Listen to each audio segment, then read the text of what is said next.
वह तोड़ती पत्थर। देखा मैंने उसे इलाहाबाद के पथ पर, वह तोड़ती पत्थर। कोई न छायादार पेड़ वह जिसके तले बैठी स्वीकार। श्याम तन भर बंधा यौवन नत नयन प्रिय कर्म रत मन। गुर हथौड़ा हाथ करती बार बार प्रहार। सामने तरुमालिका अट्टालिका प्राकार। चढ़ रही थी धूप गर्मियों के दिन। दीवा का तमतमाता रूप उठी झुलसाती हुई लू। रुई ज्यों जलती हुई भू गर्द चिन्ह छा गई प्रायः हुई दोपहर। वह तोड़ती पत्थर, वह तोड़ती पत्थर। देखते देखा मुझे तो एक बार, देखते देखा मुझे तो एक बार। उस भवन की ओर देखा छिन्न तार। देख कर कोई नहीं देखा मुझे उस दृष्टि से, जो मारे खा रोई नहीं सजा सहज सितार। सुनी मैंने वह नहीं जो थी सुनी झनकार। सुनी मैंने वह नहीं जो थी सुनी झनकार। एक क्षण के बाद वह कांपी सुघर, एक क्षण के बाद वह कांपी सुघर। ढुलक माथे से घिरे सीकर, ढुलक माथे से गिरे सीकर।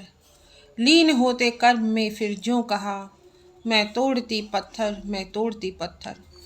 यह बहुत ही अच्छी कविता है दोस्तों, और मुझे भी बहुत ज़्यादा प्रेरणा देती है जब मैं कर्तव्य पथ पर अपने बढ़ती हूँ और लोगों को आराम करते देखती हूँ आराम से। और उस समय जब मैं काम करती हूँ, रात दिन एक करके मेहनत करती हूँ, तो उस टाइम मैं देखती हूँ।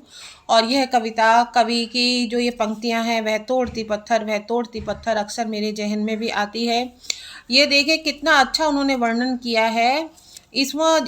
एक एक अगर आप स्टेंजा देखेंगे, देखिए, कोई न छायादार पेड़ वह जिसके तले तले बैठी स्वीकार। अर्थात वह जो पेड़ के नीचे बैठी है वो छायादार नहीं है, इतना नहीं है कि उसको छाया दे दे।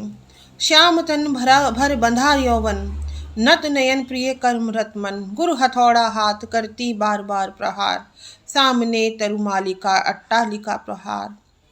ठीक है, तो इसका क्या मतलब है कवि का, कि बहुत औरत खूबसूरत है वो, क्योंकि उसकी उम्र बहुत कम है, उसका बदन बहुत सुघड़ है, लेकिन वो कार्य में अपने लगी हुई है। और शाम तन हो सकता है धूप में इस तरह हथौड़ा चलाते चलाते हो गया हो उसका। और किस तरीके से ये विभत्स रस भी एक तरीके से है कि जहाँ उसके लिए एक छायादार पेड़ भी नहीं है, सामने इतने बड़े बड़ी बिल्डिंग्स बनी हुई है। और किस तरह देखिए वर्णन किया है। चढ़ रही थी धूप गर्मियों के दिन, दीवा का तमतमाता रूप उठी झुलसाती हुई लू। कई ज्यों जलती हुई भू गर्द चिनगी जा गई प्रायः हुई दोपहर। वह तोड़ती पत्थर, मतलब इतनी धूप है, चिलचिलाती गर्मी का, और जिसमें इतनी गर्म लू चलती है उसका इन्होंने वर्णन किया है, और उसमें वह पत्थर तोड़ रही है। अब ये देखिए, कवि जैसे वहां पहुंचते हैं, देखा मुझे तो एक बार उस भवन की ओर देखा छिन्न तार। जैसे उसने एक बार कवि को देखा, फिर उस भवन की ओर देखा कि इतने लोग अमीर हैं, हम गरीब लोगों का, मजदूरों का टॉर्चर एक तरीके से शोषण कर करके, लेकिन हमारे लिए ये समाज क्या कर रहा है, एक वो दृष्टि से उसने कवि की तरफ देखा। मुझे उस दृष्टि से देख कर कोई नहीं देखा मुझे उस दृष्टि से, जो मारे खा रोई नहीं सजा सहज सितार। सुनी मैंने वह नहीं जो थी सुनी झनकार। वह यह कहती है कि उस, और फिर वो क्योंकि यंग औरत भी है तो उसने इसीलिए भी किसी से ज़्यादा नज़र मिलाना, कई बार संकोच होता है स्त्री का, सहज संकोच। और दूसरी बात यह भी है कि कवि कर भी क्या लेगा उसके लिए, और इस तरीके से उसको देख के फिर इग्नोर कर दिया कि भाई तुम मेरी स्थिति थोड़ी बदल दोगे, और मुझे तो जो झनकार है ना, अपने काम से इतना प्यार है, इसमें जो सुख मिल रहा है वो मैं ही देख सकती हूँ। और इस दृष्टि से भी देखा उसने कि जैसे उसने बहुत मार खाई हो किंतु वह रोई नहीं हो, और अपने कार्य से उसे इतना प्यार है कि वो उसी में रत है। सुनिए, एक क्षण के बाद वह कांपी सुघर, ढुलक माथे से घिरे सीकर। लीन होते कर्म में फिर ज्यों कहा, मैं तोड़ती पत्थर मैं तोड़ती पत्थर। देखिए, फिर एक ही क्षण में वह बदल गई और कांप गई, और दोबारा से उसके जो है अपने काम में लग गई। उसके माथे से पसीना गिर गया, और अपने काम में जो है रत होकर उसने यही कहा, मैं तोड़ती पत्थर मैं तोड़ती पत्थर।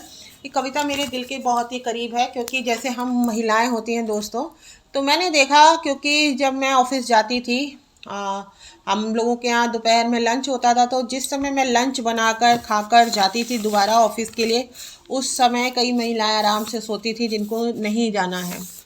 ठीक है। करवा चौथ के व्रत के दिन महिलाएं कोई काम नहीं करती थी, केवल साज श्रृंगार करती थी, और मैं 8-8 9-9 बजे तक भी घर का सभी काम करने के बाद में, उसके बाद ऑफिस में कई कई किलोमीटर बसों में धक्के खा के, कई कई किलोमीटर पैदल चल के थी। तो मैं भी औरत, लेकिन वही है ना कि ये सब चीज़ें लेकिन आपको बहुत मजबूत बनाती हैं, और मुझे भी कहीं ना कहीं अपने कर्तव्य से बहुत ज़्यादा, अपने काम से प्रेम है दोस्तों, और अपने स्वाभिमान से। तो ये कविता सूर्यकांत त्रिपाठी जी निराला द्वारा लिखी हुई है, तोड़ती पत्थर। शत शत नमन उनको। धन्यवाद।